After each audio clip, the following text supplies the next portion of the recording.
and his iron Mike Tyson. And this is just a small glitch in the system, a temporary setback. If you watch Tyson train, he's quick, he's fast, he moves like he did 20 years ago. I'm friends with both guys. I love Mike to death. Jake Paul just got a brutal wake-up call from boxing experts who absolutely shredded him for picking easy fights, and as if that wasn't enough, Mike Tyson showed up and shook the boxing world, reminding Jake that he's way out of his league. Looks like Jake's confidence might not survive this one. And honestly, as always, Jake Paul is walking into something he probably thinks he's ready for. But let's be honest, he's not. Floyd Mayweather didn't just give him a friendly warning. He flat out told Jake, "You're in for a massacre." And coming from a man with a perfect 50-0 record, that's not just a casual comment. It's a sign that Jake's in deep trouble.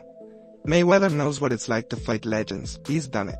He's faced guys like Manny Pacquiao, Oscar De La Hoya, and some of the toughest names in the sport. So when Mayweather talks about Jake's future looking grim, you better believe it's serious. The word massacre here isn't just for dramatic effect. Mayweather isn't one to throw words around lightly. He's seen Mike Tyson up close, and he knows what kind of fire Jake is about to walk into. We're not talking about the Jake Paul YouTube spectacle that everyone's used to. This is Mike Tyson, a man who doesn't just win fights, he ends them.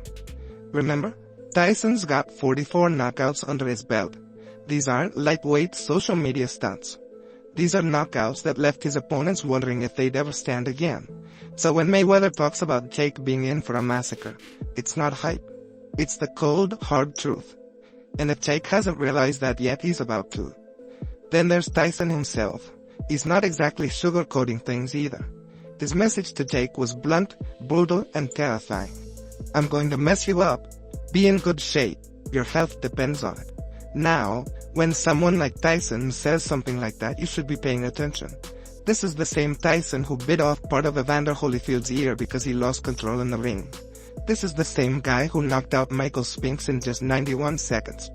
Tyson doesn't mess around, and his warnings aren't for show. Be in shape, be in good shape, because your health depends on it. Now that line should be sticking in Jake's head like a bad tune on repeat, but who knows if it is, because Tyson's not someone who throws around empty threats. This is a guy whose career has been built on turning legends into mere mortals in the ring. So if Jake Paul thinks he's stepping into just another flashy fight, he's dead wrong. Tyson's not just some old man trying to stay relevant. This is a man who's been training like he's still in his prime, and according to Floyd, Tyson is an animal in the gym.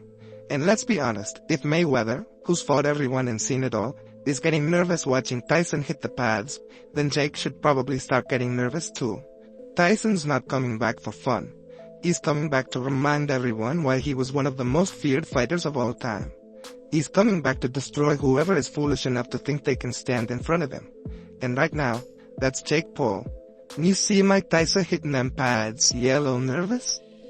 Yeah. But with the internet lightning speed today, he definitely is looking like a... Tyson's history isn't just about winning, it's about annihilation. This man made a career out of not just beating people, but crushing them. But wait, there's more. Joe Rogan, the guy who's seen every combat sport imaginable, had his own thoughts on the matter. Rogan didn't hold back. He straight up said that Tyson's fights weren't just matches, they were executions. Think about that for a second. Rogan's watched countless fights. And when he describes Tyson's performances, it's not about technique or strategy. It's about destruction. Tyson didn't walk into the ring to outbox his opponents, he walked in to finish them. Fast. And Rogan's not buying into the hype around Jake Paul either. To Rogan, Jake isn't just out of his league, he's out of his mind if he thinks he can go toe-to-toe with a man like Tyson. This isn't about whether Jake Paul has some skill or whether he can throw a punch. Sure, he's knocked out a few retired MMA guys and made headlines with his antics, but Tyson is a whole different level.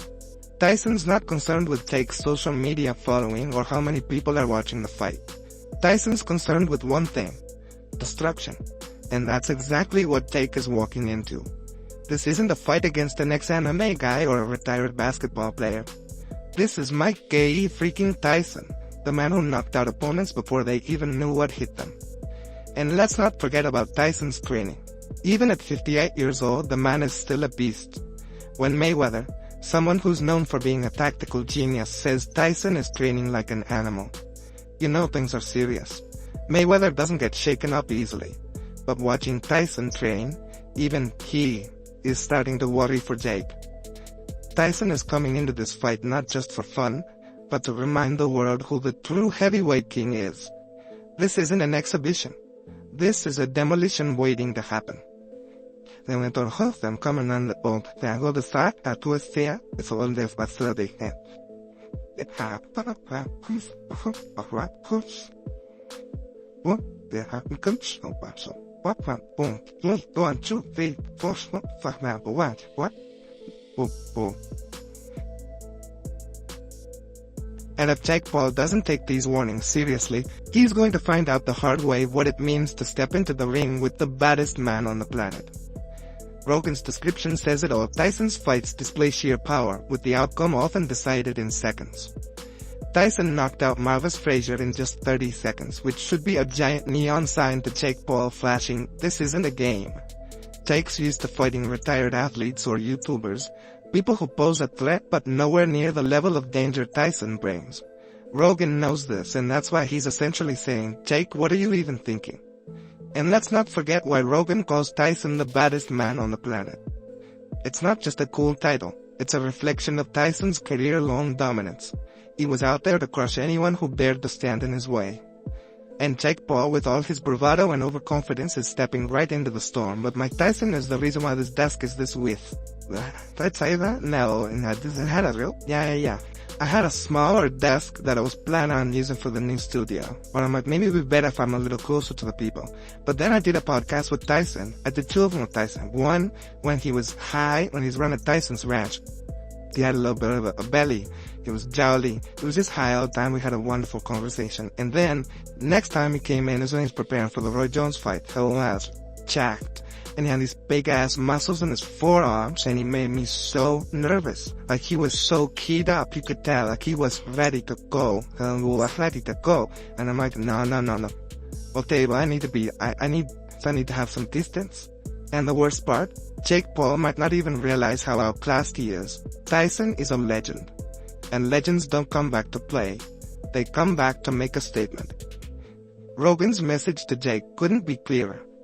If you're not ready for a demolition, you better get ready to pick yourself up off the canvas. Because let's face it, Tyson isn't coming for a good fight.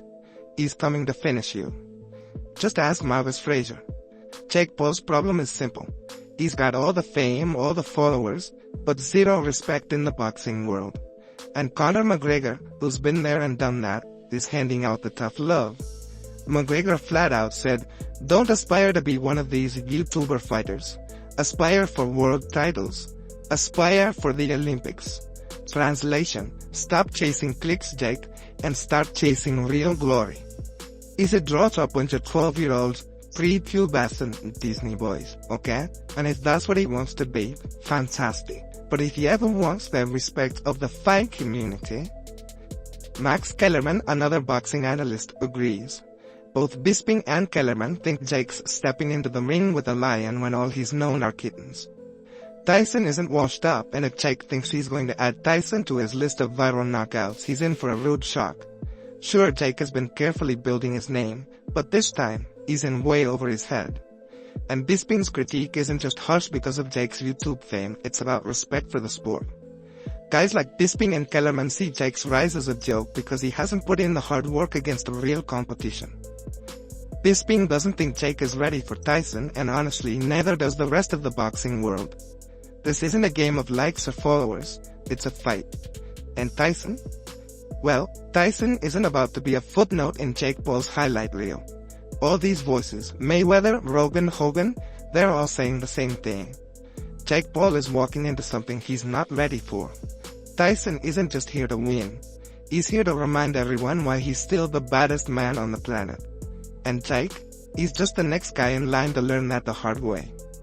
If you're ready to see how this epic showdown unfolds, make sure to hit that subscribe button and ring the bell. You won't want to miss what's coming next in the world of boxing.